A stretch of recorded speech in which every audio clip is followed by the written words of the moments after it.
नमस्ते, प्रणाम, हर हर महादेव। आप सभी का स्वागत है हमारे यूट्यूब चैनल में। आइए, बहुत ही प्यारा करवा चौथ का गीत लाए हैं, आप लोग सुनिए। अच्छा लगे तो प्यारा प्यारा कमेंट, लाइक, सब्सक्राइब जरूर आप लोग करब। आइए सुनाते हैं।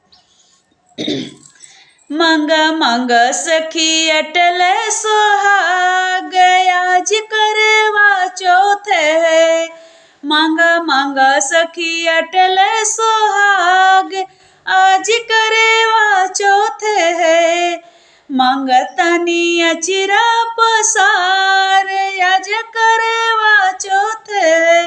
मांगतनी अचिरा पसार, आज करवा चौथ है।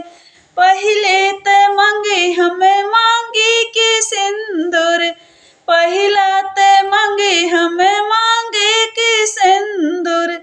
हरदम बनल रहे 16 सिंगार, आज करवा चौथ है। हरदम बनल रहे 16 सिंगार, आज करवा चौथ है। मांगा मांगा सखी अमर सुहाग, आज करवा चौथ है। दूसरे ते मांगी मैया लाल लाल चूड़ी, दूसरे ते मांगी मैया लाल लाल चूड़ी। मेहंदी भरल रहे मोर, आज करवा चौथ है। मेहंदी भरल रहे हाथ, आज करवा चौथ है। मांगा मांगा सखी अटल सुहाग, आज करवा चौथ है। तीसरे ते मांगी मैया सुखी परिवार, तीसरे ते मांगी मैया सुखी परिवार। हरदम बनल रहे ससुराल, आज करवा चौथ है।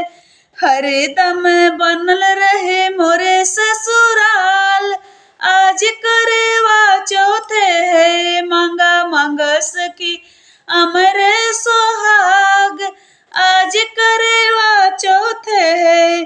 चौथे में मांगी मैया गोड़े के महावर, चौथे में मांगी मैया पाँव के महावर। हरदम बाजत रहे पायल हमार, आज करवा चौथ है।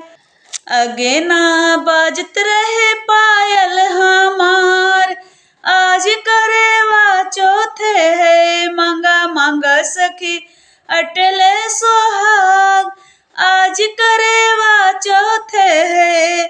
पचवे में मांगी मैया अचरा पसारी, पचवे में मांगी मैया अचरा पसार हो। हरदम पूजी हम तीज त्योहार, आज करवा चौथ है।